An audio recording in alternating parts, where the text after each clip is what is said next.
Salut à tous, bienvenue dans cette nouvelle vidéo. Salut, je te check. Salut Rémi, merci pour l'invitation. Avec plaisir.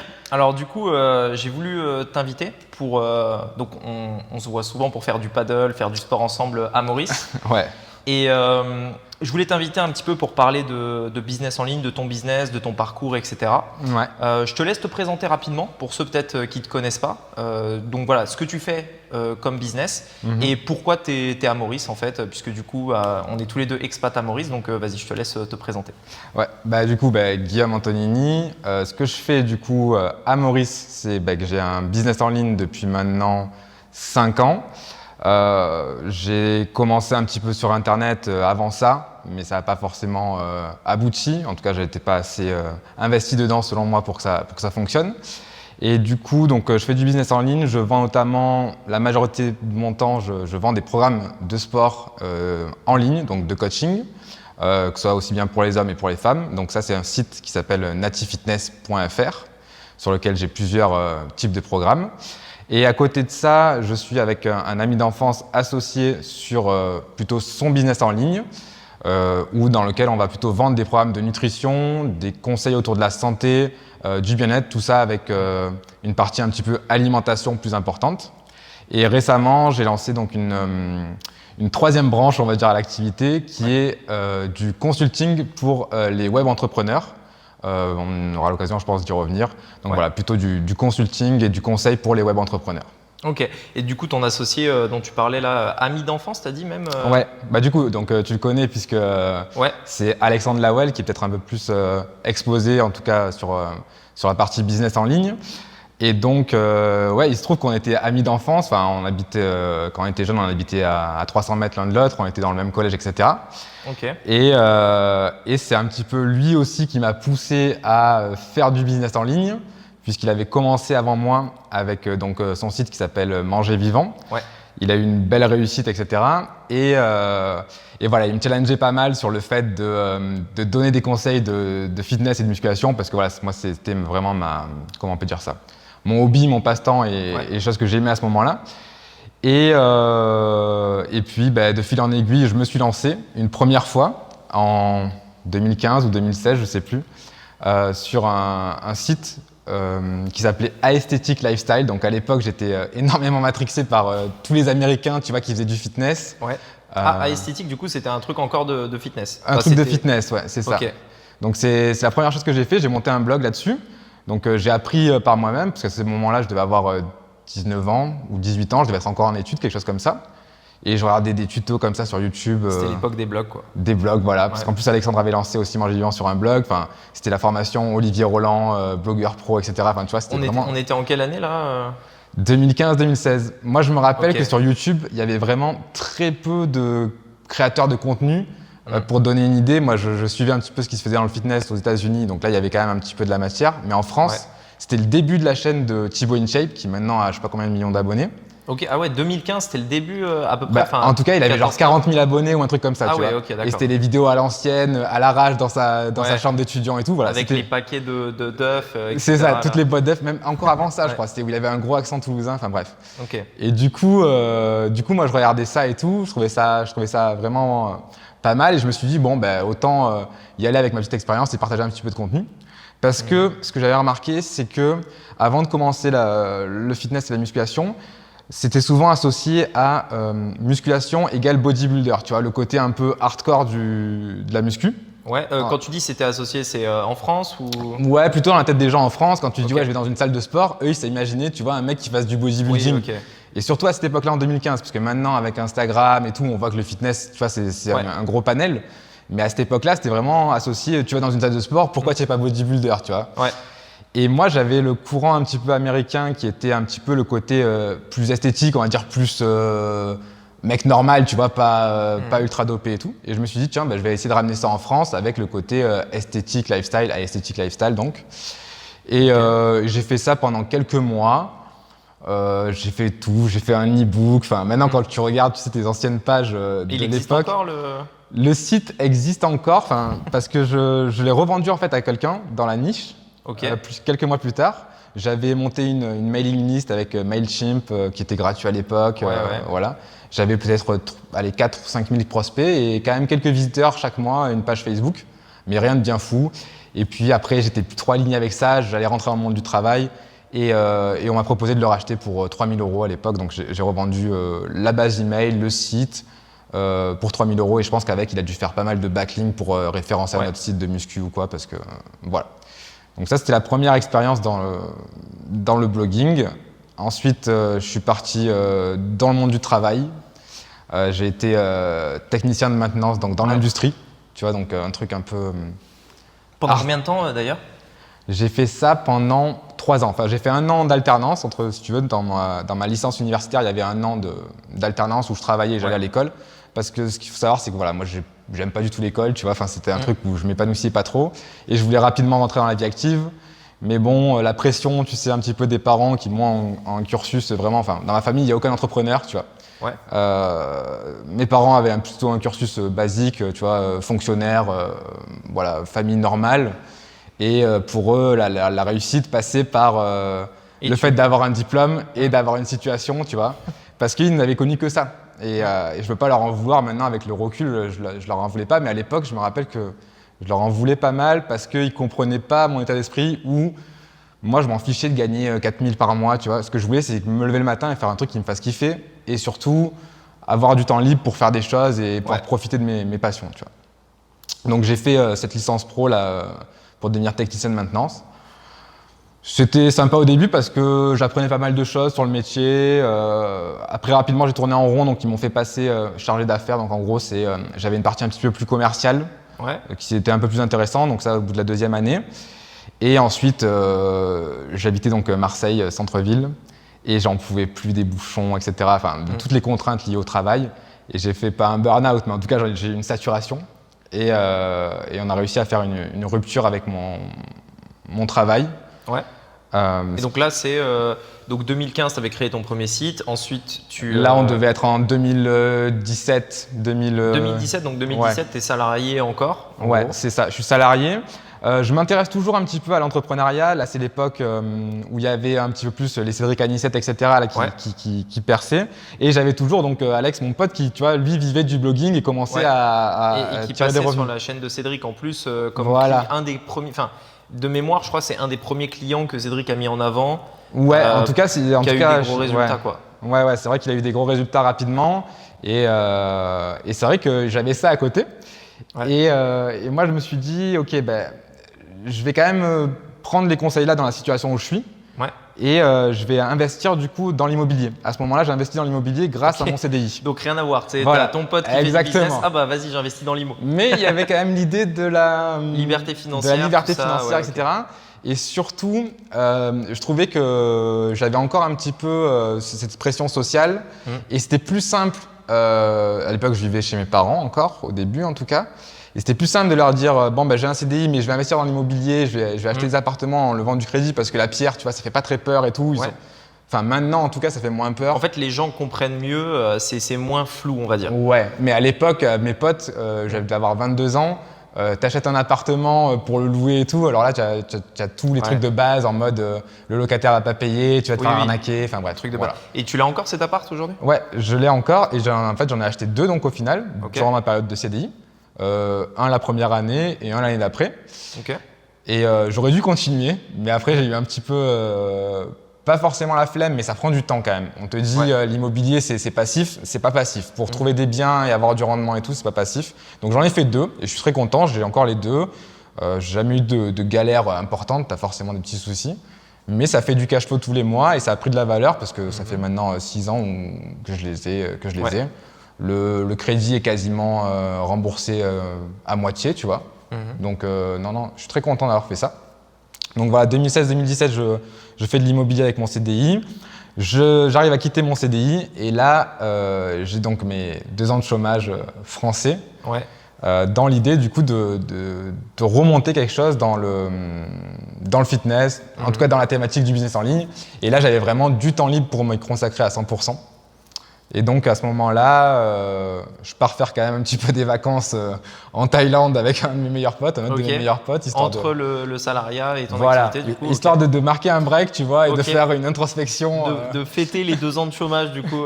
Ouais, en fait, je me suis pas donné 2 ans parce que je savais que 2 ans de chômage, plus tu te donnes, tu sais, une deadline longue, plus ça va être dur. Du coup, j'ai fait cette rupture-là en décembre. En janvier, je partais pour 1 mois un peu en road trip, voilà, histoire de kiffer un petit peu. Et je m'étais dit, il faut que ça crache, que je puisse en vivre minimum 1005 par mois en décembre de l'année qui allait arriver. Donc j'avais. Ça, c'est le premier objectif du coup. Ouais, premier objectif. Ouais. Okay. Donc, je savais monter un blog maintenant, puisque j'avais monté un blog sur WordPress, je savais faire une chaîne YouTube, je savais faire tous ces genres de choses-là. Et entre-temps, mon pote Alex, il avait pris pas mal de niveaux en termes de marketing, etc. Donc, on allait boire des coups ensemble, on parlait, voilà, on s'aidait mutuellement. Et comment tu l'as vécu ça, le fait que tu aies un pote à toi, tu vois, qui a des résultats sur Internet? Genre, est-ce que c'est quelque chose qui te frustrait? Est-ce que ça te motivait? Est-ce que, Alors, au début, pour être tout à fait honnête, j'étais dubitatif. Surtout, j'espère que tu auras l'occasion aussi de l'avoir en podcast sur ta chaîne. Ouais. Parce qu'il a un parcours un peu atypique, c'est vraiment un personnage un peu, tu vois, excentrique. Mais au début, j'étais un petit peu, pas dubitatif, mais en tout cas, il me l'a dit, oui, je vais lancer un site internet sur l'alimentation vivante, tu vois. Enfin, il y avait que des trucs comme ça. Et nous, on était une bande de potes, tu vois, genre 10 potes, 18 ans, un petit peu cons, full testo, tu vois. Donc, on charriait un petit peu en mode, mais qu'est-ce que tu vas dire? Tu vas leur vendre quoi et tout. Enfin, donc, on le charriait un petit peu. Et finalement, il nous a fait fermer nos clapets parce que il a fait un premier lancement. Je crois qu'il a dû faire peut-être 20 000, tu vois, dans le premier lancement. Okay. 20 000 quand t'as… Bon, ça représentait quand même 1 an de travail parce qu'il y avait toute la préparation, etc. Mais sur 7 jours, t'encaisses 20 000 euros, tu vois, c'est un life changer, quoi. Et à partir de ce moment-là, j'ai pris les choses au sérieux et je me suis dit, OK, finalement… Ah, donc dès le premier lancement, alors? Ouais. Il a eu beaucoup de réussite dès le premier lancement. Parce qu'il a été très transparent avec vous dès le départ. Enfin, directement, il vous a dit. Ouais, c'est ça. Il vous a dit les chiffres. Ouais. Bah après, je le connaissais bien, tu vois, donc il m'en a parlé naturellement. Je trouve que voilà, il n'y a pas à se cacher. Au final, je lui en remercie, tu vois, parce que c'est une des principales personnes qui m'a amené à être là aujourd'hui et tout. Donc non, il a fait des beaux chiffres. Et après, j'étais pas du tout jaloux. J'étais plutôt dans le truc de me dire, ok, comment je peux m'en inspirer, comment je peux faire ça. En tout cas, ça m'a ouvert un petit peu l'esprit. Peut-être pas, je voulais pas dire allez, moi aussi je vais faire un blog immédiatement et tout lâcher pour faire ça. Mais en tout cas, ça m'a ouvert l'esprit et j'ai arrêté d'être dans le formatage de ok, il faut aller au boulot, il faut se lever tous les matins, prendre 1005, etc. Et ça m'a ouvert l'esprit. Ça t'a fait, t'as trouvé un autre modèle, quoi. Ouais, ça m'a fait comprendre qu'il y avait des alternatives possibles. Ouais, voilà, c'est ça, surtout ça. Ouais. Maintenant, pour toi et moi, ça semble évident, notamment ici où tu rencontres plein de gens, tu vois, qui ont des parcours hyper atypiques. Mais à l'époque, déjà, c'était le début du truc sur Internet. Tu vois, il n'y avait pas la pub Facebook et tout. C'était, tu mettais un e-book, lead magnet, voilà, bonne newsletter qu'il faut. Et il y a des pages de vente de l'époque qu'il avait faites. Elles avaient rapporté, je crois, elles avaient fait 3000 clients sur un truc à 47 €, tu vois. Mais la page de vente, tu l'as mis aujourd'hui, elle fait peur, elle convertit pas un centime, tu vois. Ouais, c'est clair que ça a bien évolué ces dernières années. Page texte, pas trop de copywriting. Maintenant, ça s'est très professionnalisé. Et je pense que si tu veux tirer ton épingle du jeu aujourd'hui, faut pas laisser des choses de l'amateurisme, tu vois. Il faut que tu te professionnalises. En fait, c'est la valeur perçue, mais oui. On aura le temps d'en reparler. Ouais, c'est ça. Ok, donc du coup, là, tu te lances dans ce business. Il te montre ces chiffres. Ouais. Tu te lances dans ce business. Et après, en gros, tu lances Nati Fitness, du coup. C'est ça. Je me donne 1 an, du coup, pour y arriver.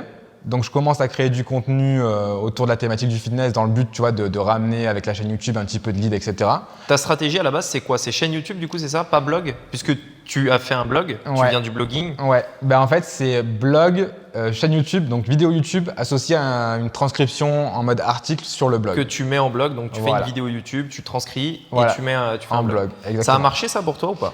Alors, le contenu organique, c'est très long. C'est-à-dire que… Long, c'est-à-dire… avant d'avoir des résultats, c'est pas tu publies et tu as des résultats. Donc le contenu organique est assez long à prendre. J'ai eu des très bonnes vidéos qui ont marché, malheureusement pas les meilleures selon moi, tu vois, pour attirer de la bonne audience, etc. Mais il y a eu des vidéos qui ont fait 300 ou 400 000 vues, tu vois.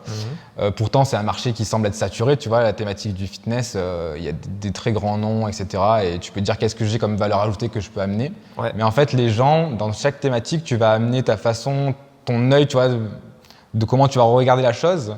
Et ça va matcher avec certaines personnes et ça va au contraire pas du tout matcher avec d'autres. Et comment tu l'as, on va dire, comment tu as passé ce problème du syndrome de l'imposteur justement? Est-ce que tu en parles un peu? C'est un peu ça, tu vois, genre tu rentres dans une industrie où peut-être tu m'as parlé de Thibaut InShape, peut-être qu'à un moment donné tu t'es dit mais parce que lui il fait pas vraiment des formations je crois. Ouais, il y avait Body Time à l'époque. Body Time, je sais pas si tu vois là. Non, alors, je connais pas, mais par exemple du coup Body Time. En tout cas, tu as dû te comparer, j'imagine, à d'autres, tu vois. Ah ouais, c'est clair. Comment t'as passé ça du coup? Si tu l'as passé, peut-être tu l'as encore, je sais pas. À toi de me dire. En fait, déjà, je me suis dit que typiquement, moi, ce que je pouvais amener, c'est ma vision du fitness. C'est en gros, c'est pas une vision du fitness hardcore, comme j'aime le dire. C'est-à-dire pas les gens, tu vois, Thibaut InShape avec ses œufs, etc. Moi, je fais du sport, je suis en forme, je suis pas le mec le plus musclé, tu vois, je suis pas le mec mais par contre, voilà, je mène ma vie comme je l'entends. C'est-à-dire que si on veut aller boire une bière après, on va boire une bière. Si j'ai envie de me faire plaisir avec des aliments, je me fais plaisir, etc. Enfin, j'ai pas cette vision réductrice du fitness. Et je trouvais que c'est ça qui manquait un peu au truc, c'est-à-dire que souvent les programmes de fitness et tout étaient assez culpabilisants. C'est-à-dire qu'en gros, ils te disaient il faut que tu manges ça, ça, ça, que tu fasses ces entraînements là, et si tu n'y arrives pas, t'es une merde. Tu vois un peu le truc.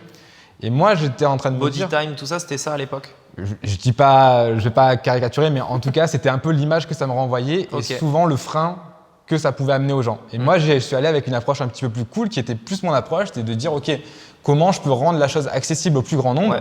Je dis pas que avec moi tu vas devenir un bodybuilder pro, tu vois. Par exemple, si quelqu'un vient me voir demain et me dit ok, je vais faire une compétition de bodybuilding, je lui dis clairement, je suis pas la personne qu'il faut, tu vois.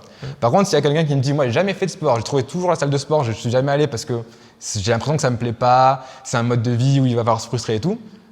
Ok, moi je vais être le premier pas d'entrée, tu vois. Donc en fait, dans la niche du fitness, je me suis dit ok, comment je peux attaquer vraiment le débutant et comment je peux l'aider finalement à prendre goût à ça. Et après, s'il a vraiment pris goût, il a atteint un certain niveau, il va avoir d'autres personnes, tu vois, qui seront beaucoup plus qualifiées pour l'amener plus haut. Mais moi, c'était vraiment rendre accessible le début du fitness en dédramatisant le truc, en montrant que finalement, c'est pas noir ou blanc, tu peux être dans le gris et avoir des résultats. Ouais, et puis en plus, le truc que tu expliques un petit peu, c'est qu'au final, dans un marché, tu as différentes personnes qui ont différents besoins. Exactement. Et il y avait forcément des gens qui pensaient comme toi. Bon, il faut quand même le valider parce que des fois, sûr. on est le seul à avoir une idée un peu bizarre, etc. Mais dans ton cas, tu vois, il y avait peut-être en effet ce vide en tout cas, tu l'as ressenti. Voilà, une sous-niche, un coin, tu vois, du marché qui fait que là, il y a un truc à prendre. Et c'est souvent d'ailleurs dans ces trucs-là qu'on peut faire du business. Et par exemple, moi, ça a été exactement la même chose. Je me suis dit, ok, je veux faire un business, mais personne parle vraiment, un peu plus maintenant, et encore, je trouve que c'est léger, de tunnel de vente, de genre de trucs. Et avec ma vision des choses du business, vision long terme, etc. Et c'est un petit peu le même truc que j'ai voulu amener. Donc, pareil que toi, du coup, sur cette partie-là. Et du coup, le conseil que je peux donner, c'est peut-être… s'il y a une grosse thématique, imaginons le fitness, tu vois, faut pas se dire ok, je vais faire du contenu de fitness pour tout le monde en fait. Il faut vraiment que tu cibles un avatar de personnes, tu vois, qui sont dans une situation où tu peux les aider et que vraiment tu mettes tous tes conseils là-dessus. Typiquement, là, je suis abonné dans la nutrition à des comptes Instagram, tu vois, et il y a un compte Instagram qui a explosé, qui était vraiment niché sur l'indice glycémique et l'impact du glucose sur la prise de poids, tu vois. Et elle fait que du contenu là-dessus, et c'est des millions d'abonnés. Elle vend des livres là-dessus et tout, et tu te dis putain, alors que dans la nutrition, tu vois, tu as fait le tour quand même, hein, et des recherches scientifiques, des nouveautés dans la nutrition, il n'y en a pas tous les 4 matins, tu vois. Et comme quoi, tu te niches dans un sujet, tu rends le truc sexy, tu rends le truc comme c'est la solution, et finalement, tu attires une audience, et ça te permet d'avoir après des clients et des revenus. C'est clair, ok. Donc du coup là tu lances Nati Fitness, donc YouTube, blog, etc. Après là, donc on est combien d'années plus tard là? Ça fait 5 ans? Aujourd'hui, ça fait 5 ans. 5 ans, ok. Tu m'avais dit, tu veux parler de chiffres ou pas forcément? Après, on peut parler de chiffres. Ce que tu as fait en 5 ans à peu près. Déjà avant de parler des chiffres, tu vois, d'aujourd'hui. Il y a eu pas mal de traversées du désert, tu vois. Justement, j'aimerais revenir dessus après, mais juste pour expliquer, tu vois, par exemple, les résultats que tu as pu obtenir et puis ensuite ce qui s'est passé en 5 ans, tu vois. Aujourd'hui, Aujourd'hui, Native Fitness, c'est plus de 5000 personnes accompagnées, donc 5000 clients, même plus. 1,2 million quasiment, je crois, là, de chiffre d'affaires depuis le début. Notamment, bon, c'est pas linéaire, hein, c'est exponentiel, c'est-à-dire qu'en gros, chaque année, ça a augmenté. Donc, peut-être que je pourrais revenir en détail sur chaque année à peu près le chiffre d'affaires. Voilà. C'est pas énormément de followers sur les réseaux sociaux, etc. Parce que je t'expliquerai ma stratégie, comment obtenir des clients après. Mais je dois avoir 10 000 abonnés sur YouTube, 7-8 000 sur Instagram et peut-être 10 000 sur ma page Facebook. Mais par contre, voilà, c'est une grosse masse de clients fidèles qui sont vraiment satisfaits du programme et qui rachètent chez moi. Voilà. D'accord, ok. Donc tu as plusieurs trucs. J'ai après des produits complémentaires derrière. Ok. Donc qui permettent de les faire continuer d'acheter, etc. Peut-être tu as un abonnement, tu as mis en place un abonnement ou... Non, j'ai pas mis en place d'abonnement sur Native Fitness, on l'a fait sur l'autre partie manger vivant. On en parlera, mais c'est en train de se développer. Là, je vais faire une formule d'abonnement justement pour avoir du revenu récurrent et pouvoir voilà, avoir un revenu stable moyen. Ok, d'accord. Et donc du coup, tu as eu cette croissance au cours des dernières années. Tu m'avais dit que tu faisais majoritairement de la publicité, tu as l'organique très peu, enfin en tout cas… Tu as fait quelques vidéos, mais voilà, au final, ça vient surtout de la pub. Aujourd'hui, tu fais quoi comme pub? Facebook, YouTube? Aujourd'hui, je fais énormément. On a fait énormément de Facebook Ads. C'est là où j'ai ma plus grosse, on va dire, connaissance du sujet avec Facebook. Puisque depuis le début, ça a été vraiment ça le vecteur de trafic. Après, évidemment, j'ai testé YouTube Ads, Google Ads, de manière plus générale. J'ai pas fait du TikTok Ads, etc. parce que ma cible n'est pas vraiment sur ce canal. Je crois que tu peux pas TikTok. Il me semble dans les règles. Tu peux pas faire de pub sur TikTok? Sur le fitness. Ok. En France en particulier. Ok, d'accord. Bizarre. Mais ouais. Je viens de croire parce que j'ai jamais essayé. Mais voilà, non mais ok. Mais donc du coup, quand tu dis tu as testé, c'est toi qui apprenais les trucs, c'est toi qui faisais le truc. Parce que tu me disais aussi que tu as fait donc ces résultats-là avec une équipe de combien, tu m'as dit? Native Fitness, j'étais seul, 1,2 million. C'est ça. Là, depuis quelques SAV. mois, il y a une personne qui m'aide pour le SAV à 20 heures ou 25 heures par semaine, tu vois. Mais 1,2 million seul, en fait, c'est la puissance du truc en ligne, tu vois. C'est qu'en fait… tu es partout, c'est-à-dire qu'aujourd'hui, actuellement, il y a peut-être des centaines de personnes, tu vois, qui voient une vidéo de moi sur Facebook de pub, qui laissent leur adresse email, alors que je suis en train de discuter avec toi. Et ça se trouve, je vais actualiser mon téléphone et j'aurais fait des ventes, tu vois. Donc c'est vraiment le truc. Une fois que tu as un programme en ligne qui est bien structuré, je vais pas dire que c'est de la rente passive parce que c'est pas de la rente passive. Enfin, moi, j'y crois pas trop. Il y a quand même toujours un petit peu d'entretien et de choses à faire, tu vois. Alors tu peux faire de la rente passive, mais pas avec une stratégie publicitaire. Ouais, peut-être effectivement sur des trucs de l'affiliation, des choses comme ça. Non, même pas. En fait, on va dire la source d'acquisition la plus importante, enfin la partie la plus importante du business, c'est l'acquisition. Tu sais, c'est obtenir du trafic régulier, etc. Et tu peux par contre mettre en place des sources de trafic qui tournent, du coup comme en organique, sur un blog, une chaîne YouTube, etc. Et là, ça devient passif. Là, ça devient une rente réellement passive. Si tu as des vidéos intemporelles qui chacune te rapportent un peu de vues, un peu de trafic, un peu de clients, etc. et que tu multiplies ces sources de trafic. Ouais, bien sûr. Mais après, moi, quand je disais que c'était pas une rente, c'est-à-dire que vu que mon programme, je vends ça comme un véritable accompagnement, il y a quand même un minimum de SAV client, tu vois. Je peux pas aujourd'hui fermer mon MacBook, laisser 6 mois, tu vois, et revenir et me dire, ok, j'aurais fait les mêmes chiffres qu'aujourd'hui où je suis un peu encore les mains dedans. Donc, il y a un petit entretien, mais honnêtement, ça me permet d'avoir énormément de temps libre et ça me permet aussi de rester au contact des clients et de comprendre aussi leurs besoins, tu vois, de pas trop m'éloigner de la niche parce que ça peut être un truc aussi. Typiquement, si tu délaisses tes clients, etc., tu vas t'éloigner de la niche et tu vas plus trop comprendre ton marché et après, ça va être difficile d'arriver avec des produits qui leur plaisent. Enfin, c'est mon avis personnel là-dessus. Ouais, mais c'est clair que c'est hyper important de savoir ce qu'ils veulent, etc. Et donc, dans ces 5 années, du coup, comment tu as fait pour arriver à ce niveau-là? Du coup, c'est quoi la stratégie? Parce que peut-être que tu as essayé plusieurs choses. En gros, pour faire simple, hein, tu vas pas raconter les 5 années en détail. Ouais, non. Tu vois, tu es arrivé à cette situation où aujourd'hui, du coup, tu as le truc qui tourne. Tu as Facebook qui redirige vers un tunnel, peu importe. Mais avant ça, du coup, est-ce que tu as essayé d'autres choses? Qu'est-ce qui a, pour le coup, pas marché? Qu'est-ce qui n'a pas marché? Alors, ce qui n'a pas marché, c'est mon premier programme que j'ai sorti. Du coup, j'ai sorti un premier programme qui, en fait, me plaisait énormément à moi, mais ne plaisait pas au marché, en fait. Et quand tu dis programme, c'était quoi? Vidéo, e-book Non, c'était un programme en ligne de formation sur la remise en forme. En gros, c'était 8 semaines de transformation physique en salle de sport. Le programme, il existe encore, c'est Summer is Coming. Ok. Et en gros, c'était vraiment un truc que tout le monde faisait en fait. C'est-à-dire, en gros, viens, je te montre les exercices en salle de sport, je te donne la nutrition pour que tu perdes du poids et que tu sois bien avant l'été, tu vois. Ok. Donc ça, c'était le genre de programme qui me plaisait parce que c'était en salle, tu vois, c'était ce que je faisais, il y avait de l'alimentation et tout.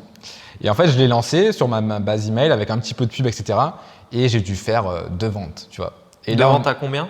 C'était à 147 € à l'époque, donc genre 300 quand même. €. Ouais. Quand même, mais par contre, tu t'attendais pas à ça. Enfin, t'avais mis un objectif plus élevé. Ouais, là on était en juin, tu vois, parce que le truc c'était juste avant l'été.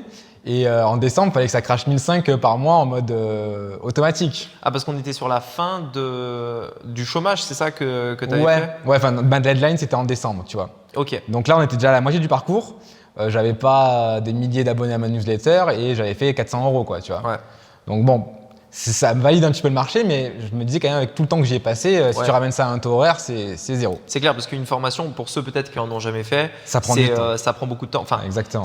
En soi, c'est assez facile à faire, mais c'est, on va dire, il y a de l'énergie à mettre en place, c'est des choses assez simples, mais ça prend du temps. Il faut bien structurer, bien faire les choses, etc.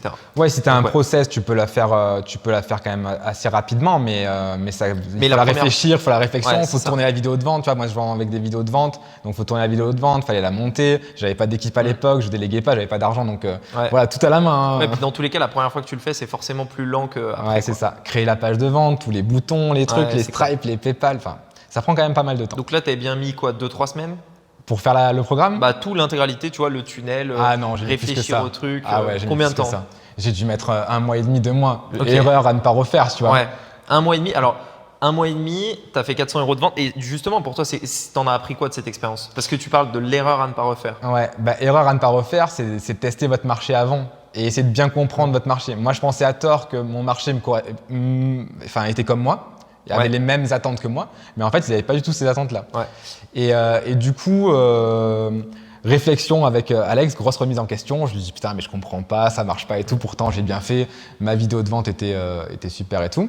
Je fais un autre programme et je prends un contre-pied et je dis j'apprends pas de mes erreurs. Donc je relance un truc direct après, tu vois, en mode ok gros bourrin.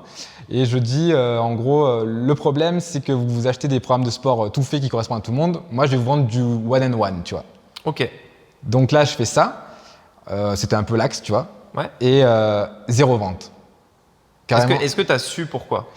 Je pense que c'était mal amené en fait, c'était trop bourrin, c'était pas fin, ça correspondait pas en plus avec il y avait pas vraiment de valeur perçue importante, enfin il y avait pas grand chose. Pour toi le fait que ça n'a pas marché, c'était vraiment l'offre qui était pas bonne, c'était le... Non, je pense qu'aujourd'hui je refais la même offre avec en la tournant mieux, ça peut fonctionner, tu vois. Mais je pense. Mais aujourd'hui, tu as une audience, donc c'est un peu différent. Ouais. Imagine que tu pars de zéro aujourd'hui et tu veux relancer cette même offre. Tu penses que ça marchera sur une audience qui ne te connaît pas? Si tu l'amènes mieux que ce que je l'ai amené à l'époque, oui.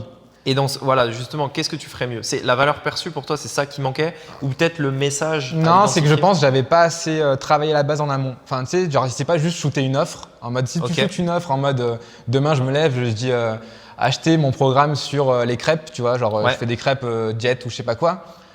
Le marché, il va pas encore comprendre. Tu vois, tu lui as direct amené la solution et tu l'as pas préparé. Ouais. Moi, ce que j'essaye de faire quand je vends maintenant, et ce que j'ai appris, c'est qu'en gros, tu prépares le marché à leur faire comprendre que la solution que tu vas proposer dans 2-3 jours, ça va répondre à tous les problèmes que tu as ancrés en fait quelques jours en amont, tu vois. C'est comme Launch de Jeff Walker. Je connais pas ça. Ok, d'accord. Faudra que tu le lises. Enfin, ça peut t'intéresser. Ok. En gros, c'est ce que j'ai un petit peu appris, c'est-à-dire qu'en gros, tu vois, tu prépares un petit peu le terrain. Tu enlèves certaines croyances en fait en amont, comme ça après ta solution elle passe beaucoup plus facilement. Ouais. Et le problème c'est que j'y étais allé un peu comme un bourrin, voilà, j'ai voulu enchaîner parce que je me suis dit ok c'est un échec, il faut que je rebondisse très rapidement. L'avantage de cette deuxième solution que j'avais fait, donc le one and one, c'est que j'avais pas besoin de créer le produit avant d'avoir des clients, donc finalement ça m'a juste pris le temps de faire une page de vente et une vidéo de vente, et ça n'a pas fonctionné. Donc la grosse remise en question, j'en parle avec Alexandre et tout, et il me dit en fait le souci c'est que les gens sont feignants, tu vois, ils veulent pas faire du sport dans les salles et tout, nanana. Il faut que tu leur proposes une solution où il y a le minimum de contraintes, etc. Ok, nanana. Je dis, je peux faire des circuits de HIIT. En gros, c'est des circuits un petit peu intensifs, tu sais, de sport où ça amène beaucoup de résultats. Et je lui dis, il me dit, ok, c'est quoi le temps minimum que ça peut te prendre?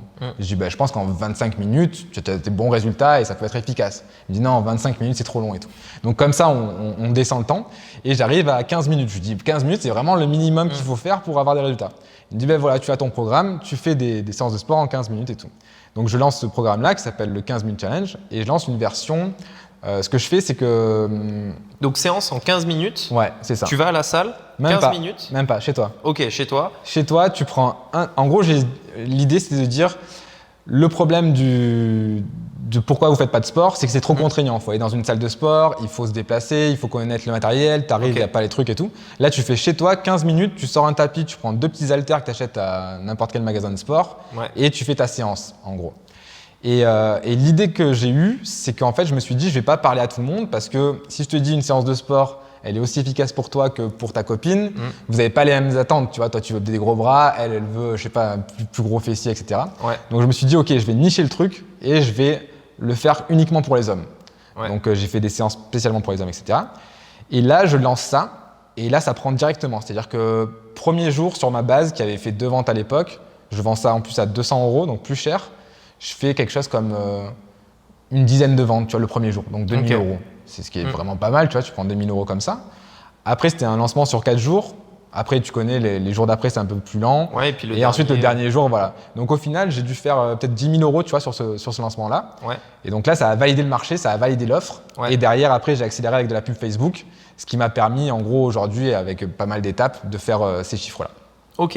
Et selon toi, qu'est-ce qui a fait que, justement, ça a marché tout de suite?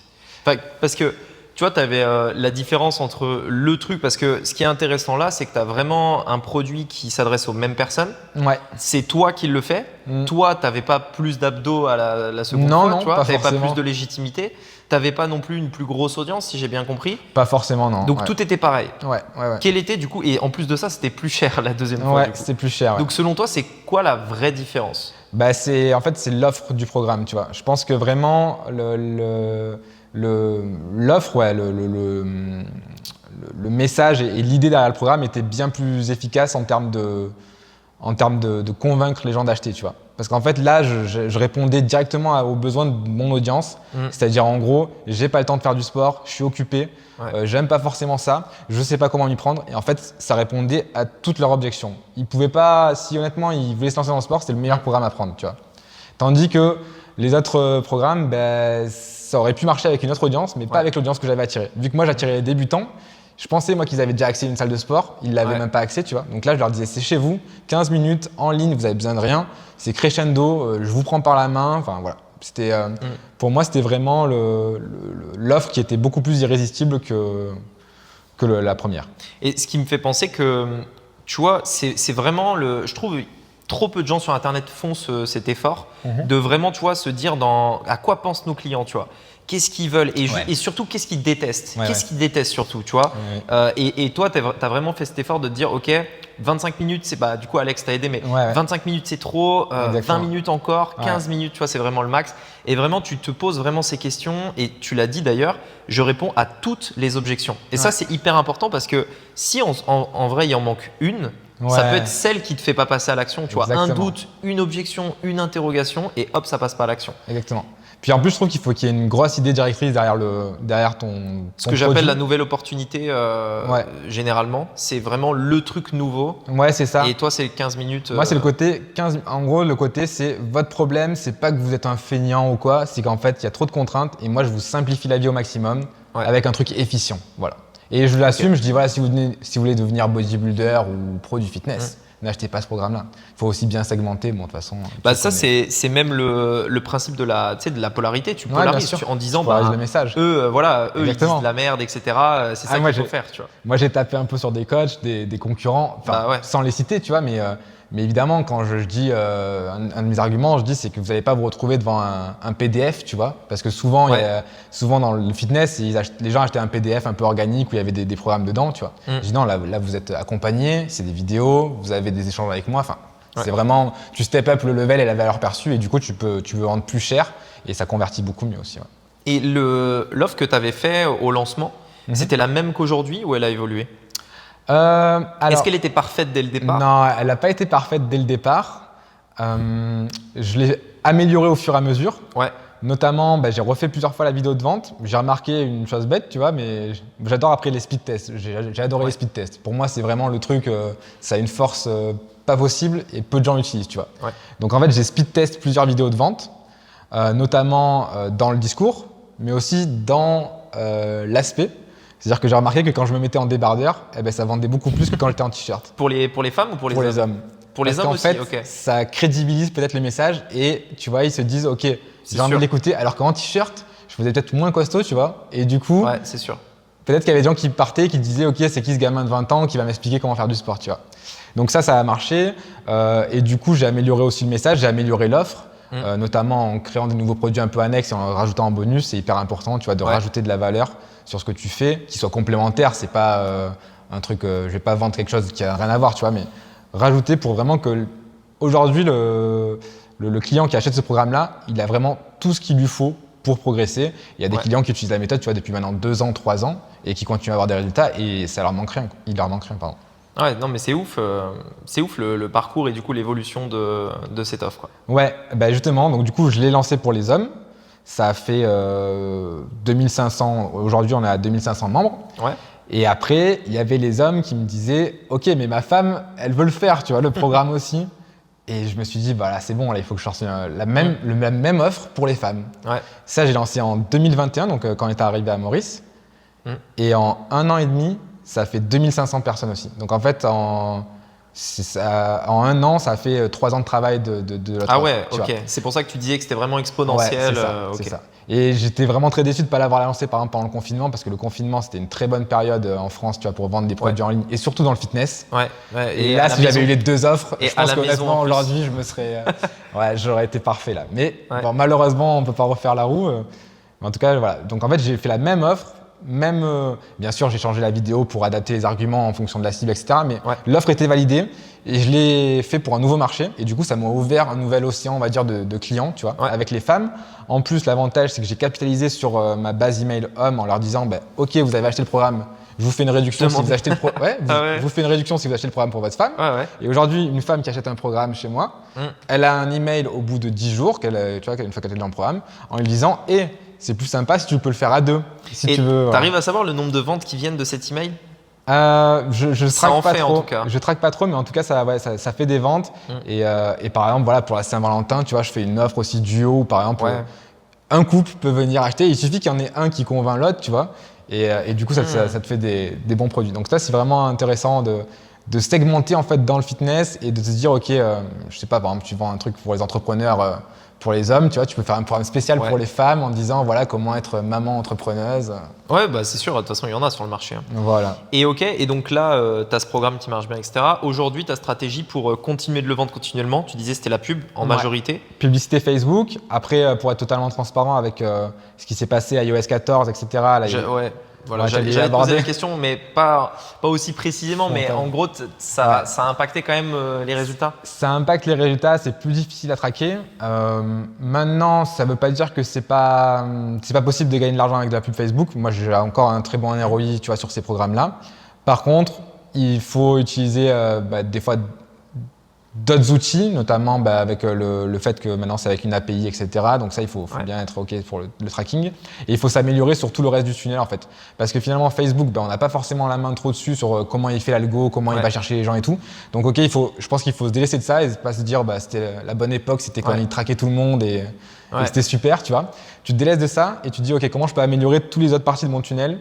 Où est-ce que ça bloque et comment je peux, moi, sur ce que j'ai, sur quoi j'ai la main, est-ce que je peux upgrader, tu vois. Ouais, et ça, je suis complètement d'accord parce que je trouve qu'il y a beaucoup trop de personnes qui passent trop de temps à devenir expert Facebook, machin. Ça change tout le temps en plus.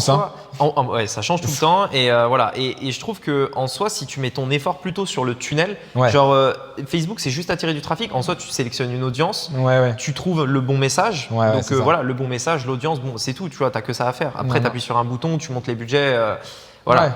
Et par contre, derrière, c'est la capacité à convertir le prospect, récupérer l'email, comme tu disais, là, faire des offres pour que la femme achète, etc. Ouais, bien C'est sûr, ça qui fait que ta campagne est rentable au final. Ouais. Ben ça, ouais. Et puis surtout, il faut voir si tu vois, si tu as. Effectivement, si je te dis n'importe quoi, tu as un coût pour 1000 vues qui est hyper cher, effectivement, améliore ton entrée du tunnel si c'est là que ça bloque. Tu vois. Ouais. Moi, j'aime bien analyser le tunnel, tu vois, et regarder à quelle étape ça bloque. Ouais. Il y a des petits indicateurs, tu vois. Par exemple, moi, je fais beaucoup de vidéos sur Facebook, ça marche pas mal pour attirer du lead. Et si par exemple, tu as le taux de scroll, donc en gros, tu fais une répartition. Oh là, on est dans la technique. Ouais. Là. Mais en gros, tu regardes est-ce que les gens s'arrêtent sur ta vidéo, tu vois. Ouais. Si les gens s'arrêtent pas, tu peux, entre deux vidéos, savoir. Le watch time, en gros, le temps de visionnage qui regarde la vidéo. Ouais, c'est ça. Et tu peux savoir laquelle des deux marche le mieux. Ouais.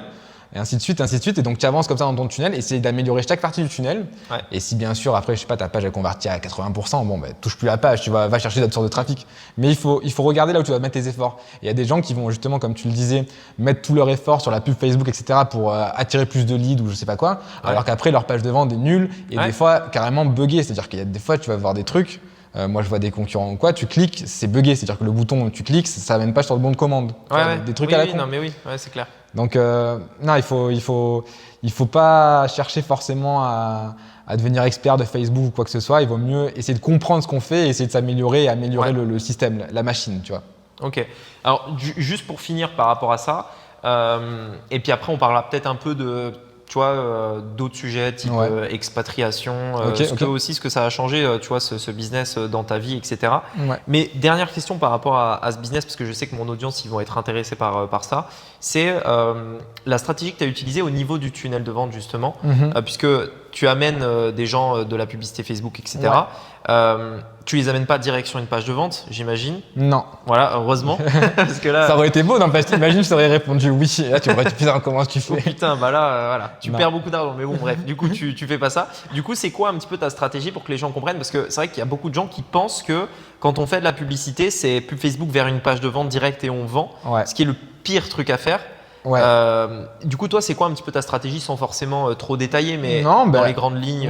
L'idée, c'est vraiment le tunnel de vente, donc l'image de cet entonnoir de vente. Donc l'idée, c'est de prendre un message donc, avec de la publicité Facebook, de la partager à l'audience qu'on semble être la plus qualifiée pour acheter. Ton message, dès la publicité, c'est direct 15 minutes challenge dès la publicité ou tu as… Non.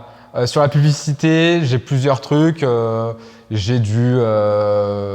Tu polarises. Je polarise, voilà. En gros, tu es contre les salles de sport. Ouais, c'est ça. Ou c'est plutôt… ce qui marche beaucoup en ce moment, c'est vraiment du best-of de témoignages. Donc, j'ai récupéré pas mal de témoignages vidéo. Et tu les montes, en fait, hyper dynamiques. Ou par exemple, tu vas avoir Janine qui va dire j'ai perdu 11 kilos, Jeanne qui va dire j'ai perdu 12. Donc, en fait, tu parles tu montres même pas ton visage, c'est juste tes clients. C'est tous mes clients qui parlent et en fait, je le montre de façon à ce que ça crée une histoire, en fait, si tu veux. Tu vois, ça crée une histoire qui parle du produit et il y a un lien pour passer à l'action en dessous. Donc ensuite, ils arrivent sur une landing page, donc je pense que ton audience connaît, mais en gros, récupérer l'email, une page de capture où ils récupèrent l'email, voilà. Et suite à cette page de capture là, ils sont redirigés sur une vidéo de vente. Ce que je fais, c'est que donc, je fais une promotion de lancement pour eux spécialement pendant quelques jours. Donc ils peuvent avoir un prix réduit le programme. Et s'ils n'achètent pas le premier jour, eh bien le jour 2 heures après, par exemple, je leur envoie un email. Est-ce que vous avez bien vu la vidéo et la méthode? Le lendemain, notre email, etc. où je vais amener d'autres arguments en fait pour essayer de les convaincre au fur et à mesure du tunnel.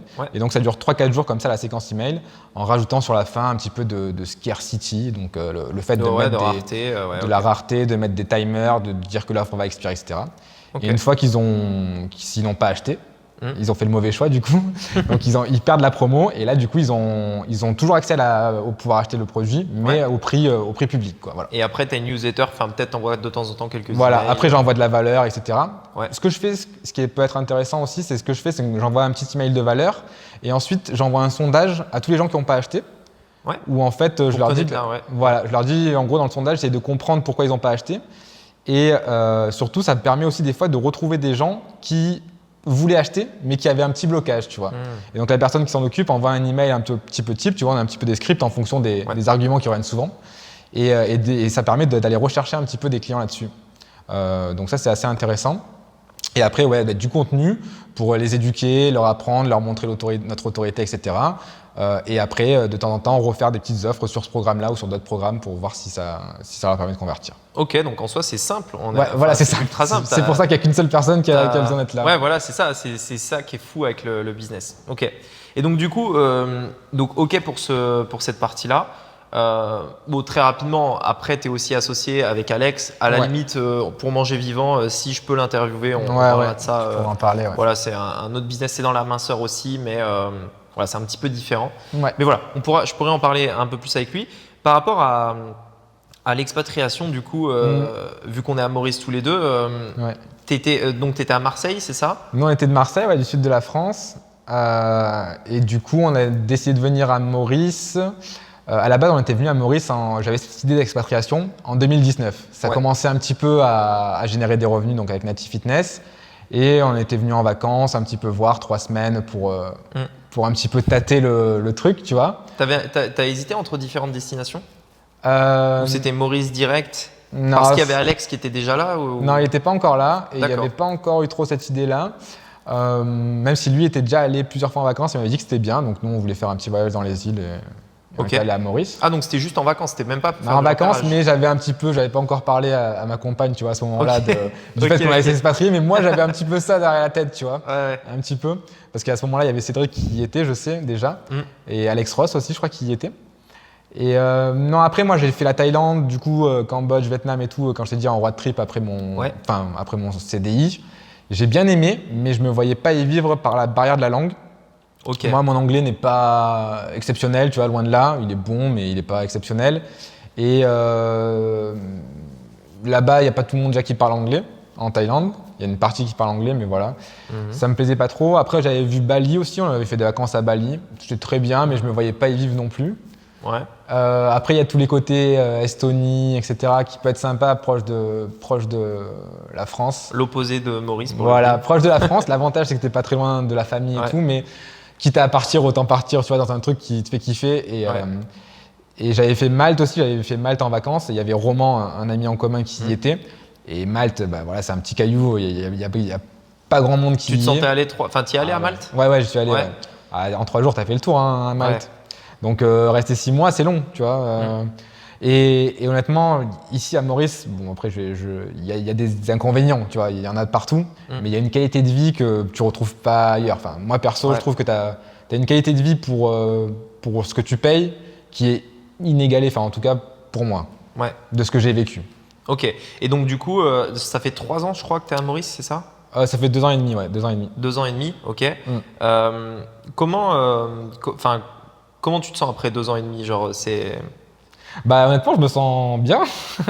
Vous avez prévu de rester un peu plus ou à la base, l'idée c'était de venir faire un test. En gros, après le Covid, nous on en a eu marre parce que la gestion du Covid en France, etc. Enfin, je sais pas. Parce que vous avez fait le Covid ici, du coup, c'est ça? Enfin, le confinement? On a fait le vrai confinement de début de Covid en France à Marseille, tu vois. Ah ok, donc France, Marseille, appartement, donc là tu tapes une grosse crise, tu vois. Heureusement que j'avais du boulot parce que ça vendait bien et tout, mais honnêtement c'était très dur.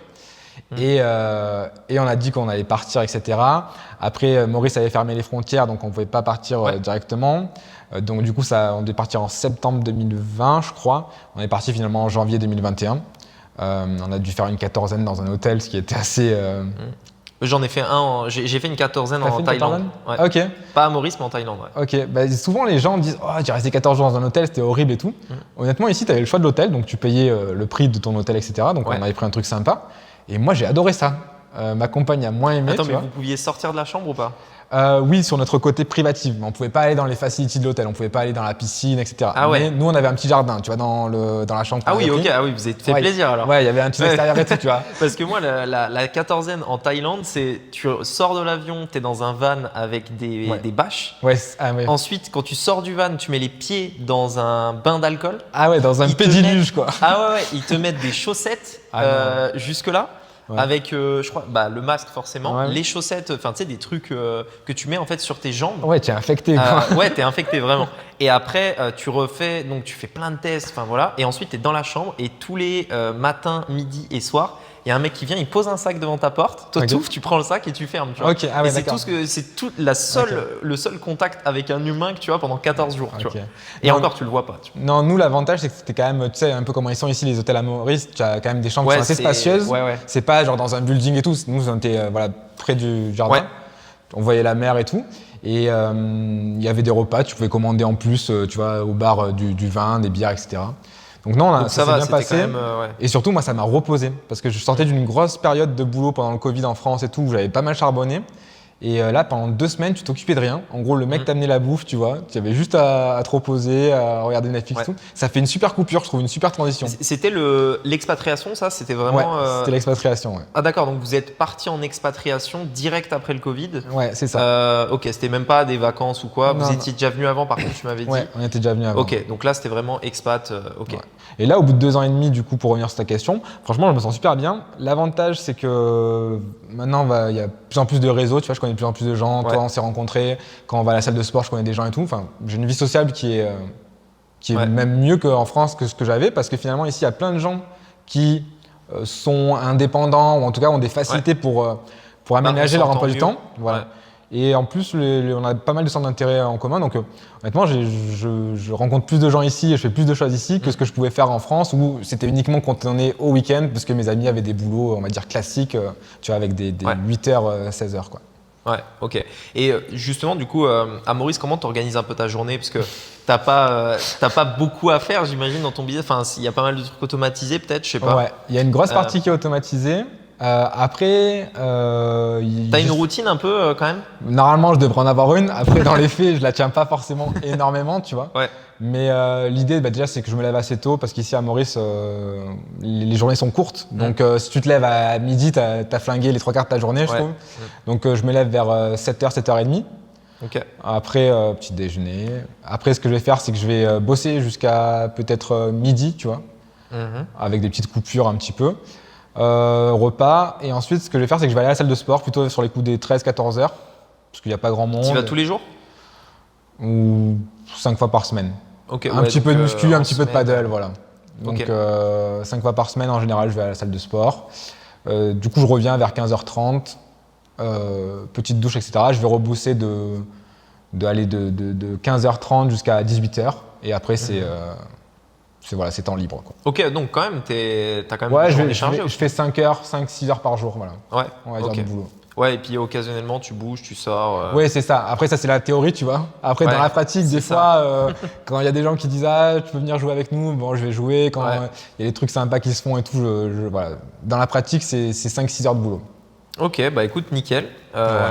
Est-ce qu'il y avait un autre truc dont tu voulais parler en particulier? Ça peut être sur Maurice, ça peut être sur Non, ton business. je voulais te remercier déjà pour l'invitation. Ah bah, avec Après, je plaisir. voulais te dire que j'avais pris ton livre, du coup, Digital Safe Made, là.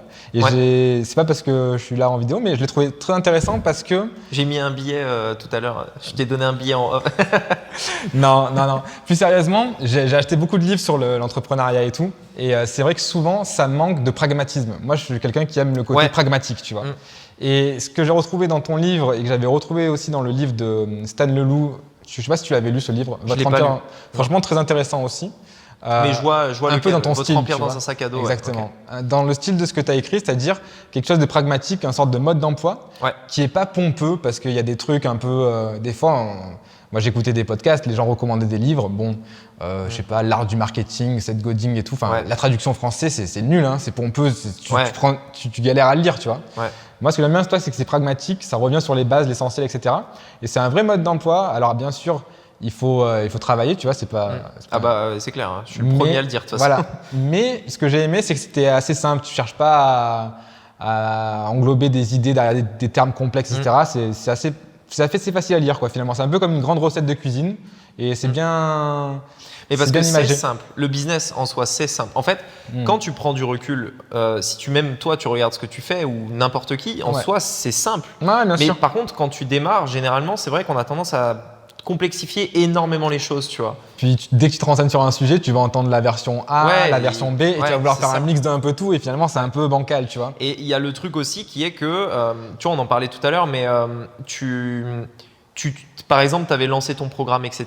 Ouais. Quand tu le lances, après, tu n'as plus rien à faire en fait. Et généralement, ce qui se passe, c'est que on a tendance à vouloir faire des choses, se forcer à travailler, tu vois, se rendre actif au final, parce qu'il n'y a rien à faire. Ouais. Et au final, on a tendance à tester des nouvelles stratégies pour les mettre dedans, ce qui du coup complexifie le business, qui fait que du coup, on gère 10 000 trucs. Ouais. Mais en vrai, si tu reviens à la base et l'essentiel pour avoir des résultats, c'est ultra simple en réalité. Non, c'est vraiment le 20-80 de Pareto. Hein. Ouais, c'est ça. C'est ça, exactement. Ok, bah écoute, merci. Bah merci à toi. Et puis, est-ce que il y a peut-être un endroit sur lequel, s'il y en a qui veulent suivre un petit peu ton parcours, ce que tu fais, même sur la partie peut-être qui peut plus les intéresser, business, enfin j'en sais rien comme tu veux.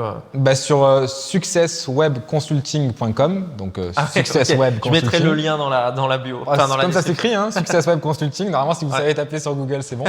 Bah là, je propose mes services de consulting. Donc, si par exemple vous êtes web entrepreneur, solo, etc., et que vous voulez mon avis sur, je sais pas moi, votre tunnel de vente, votre page, votre script, quelque chose, bah, je peux faire du consulting. Je fais aussi des audits de business. Donc, en gros, l'idée, c'est de regarder dans votre business ce qui marche, ce qui marche pas, et vous donner un petit peu des clés pour vous aider à passer à l'étape supérieure.